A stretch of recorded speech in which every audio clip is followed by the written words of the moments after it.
Good afternoon. Thanks for joining us across the fence. I'm Fran Stoddard.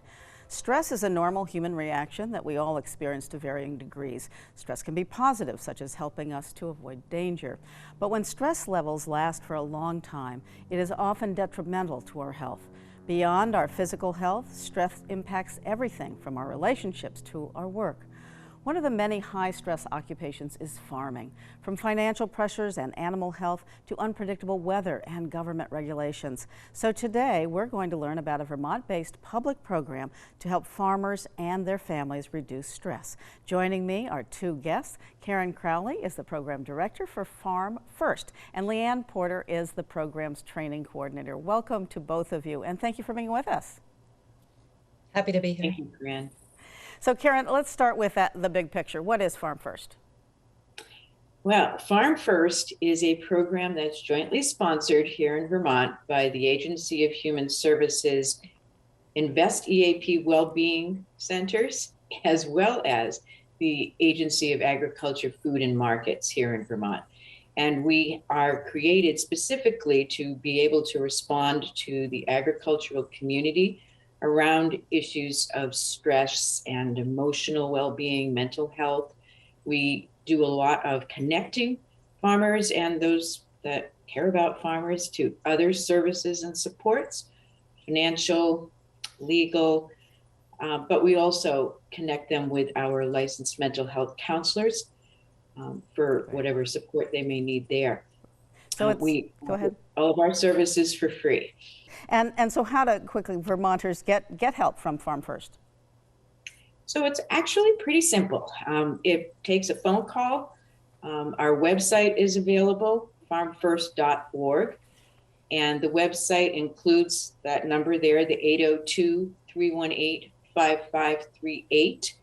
And you can contact us through the website or through that phone number. And from there, you reach someone who's eager to hear what kinds of struggles you're having and can help you start to sort out a plan, whatever that plan might include. Right. Excellent. And it's really an excellent website that has a lot of information already embedded in it.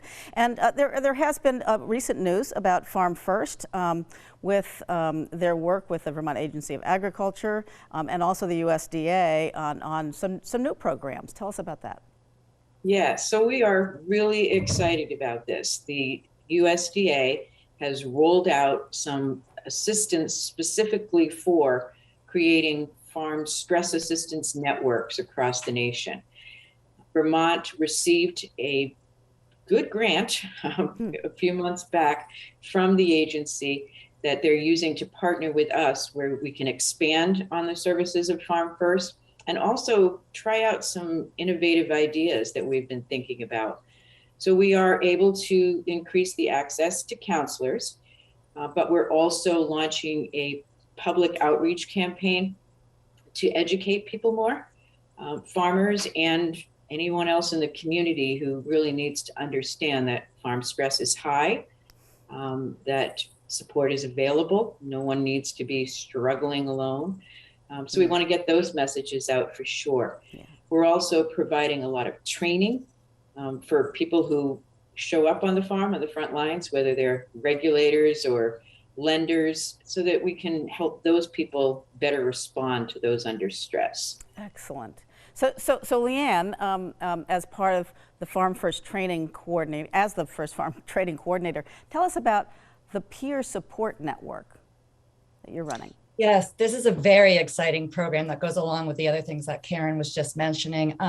We are creating a network of peers so that when farmers want to talk to somebody like themselves who really gets it, they may not be at the level where they want to talk to a counselor or an agricultural service provider. They just want to chat. And we know that the sooner you talk about your stress, the better. So we're creating a network of farmers so farmers can call farmers and talk about what's going on. We will train these farmers in active listening skills and in all the available resources in Vermont so that they'll be available to call. Great. Very exciting. Yeah, so give us an example of how that peer support network works. Sure. So we don't have it developed completely yet, but we're planning sort of a website with also paper phone numbers for people that don't use the internet as much, but you'll be able to go on there and look at who's available, who's been a trained peer, where they live, what type of farm they work on. Maybe you want to call somebody right in your own community to talk to alleviate stress. Maybe you want to talk to the same type of farmer.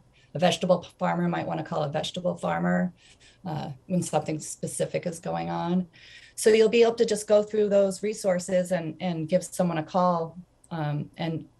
And those, like I said, those people will be trained to accept those calls. Right. So how does that training work? That does seem important for this. It is important. I'm so glad you asked, because we have a training coming up very soon in 2 weeks. So we're looking for people who are interested in becoming peers, this type of mentor. And there'll be 3 trainings. It's a 6-hour total series, virtual. So on Wednesdays in March, people will come together, farmers will come together and have opportunities to talk to each other and ask questions, but also learn about active listening skills, de-escalation, and like I said, resources around the state. And so that's coming up soon. And the trainings probably keep on going, they're rolling trainings. So they might be happening soon and further into the summer. Right. Well, we try really hard to not get into the really, really busy farming season, even though we know farmers are always busy. So we're starting with 6 hours, and this training is paid. We will be paying farmers to take this training. After the 6 hours, farmers will decide if they want to continue on and definitely become a peer, or they can stop there if they're not interested after the 6 hours. Then the next training steps and support systems involved will really be a joint effort with them. We will, with the peer mentors, plan the next steps. Great. And so back to you, Karen. You know, some people picture a family dairy with a red barn, and when they think about the face of agriculture in Vermont, how is that picture changing, and what are the impacts of that change? That picture is definitely changing in Vermont, and there is a strong commitment by many, many people to always maintain that picture as part of our landscape. However, there's been a lot of changes in our world, especially in the last couple of years, and farmers in Vermont are an extremely resilient group. So what we've seen is that people adapt. They have adapted, especially by diversifying. We certainly do still have dairy farms, and we have dairy farms that are also doing maple. We have hemp farms. We have more fruit and veggie than we used to have. We've got grains. People are doing all kinds of things. Cheese making is getting big. So people who have dairies are finding they need to supplement with something else. And people have done a tremendous job of being really creative and thinking about that. It seems to really be making a difference in our ability to stay viable in agriculture in Vermont. And change is also stressful. I'm not sure if that are the issues, but what are the major issues and sources of stress that you hear from farmers? Absolutely. Change is stressful, and change is just essential right now. Everybody's needing to make rapid changes in a very uncertain world. But yes, it comes amidst other stressors. And one of the ways I like to think about it is that stress is usually driven when we have things that are really important to us over which we have absolutely or very little control. That's very stressful. So when you think about the things that really are important to farmers, everything from weather, which now we're talking climate change, to the health of the soil, the animals, the machines, the labor, all of those things are not easily in control of the farmer. National supply change, the way that the markets change, the new regulations, new best practices, water quality, all of those things are things that farmers need to adjust to and can't necessarily time when things are going to change and roll out differently. And those are the stressors, the things that people are just finding, no matter what I'm doing, I seem to always be behind the 8 ball. So really hard. Yeah, and Leanna, I imagine that the peer support network really is helpful with those stress issues. We really hope so. What we have to remember is that farming is a profession. These are professionals. These are professionals that work unimaginable hours. And at my job as a professional, when I get stressed, I have people I could go to and talk to. I have Karen, for goodness sakes. And I was thinking about this and thinking about the peer network. We at EAP and Farm First have all these professionals that we work with side by side. So when we're stressed, we have people right there. Well, now farmers do too. Farmers can reach out to us and have the same kind of support I have at work. Farming is often very isolating. So to have peers that do the same type of work as you do, sometimes just listening is enough.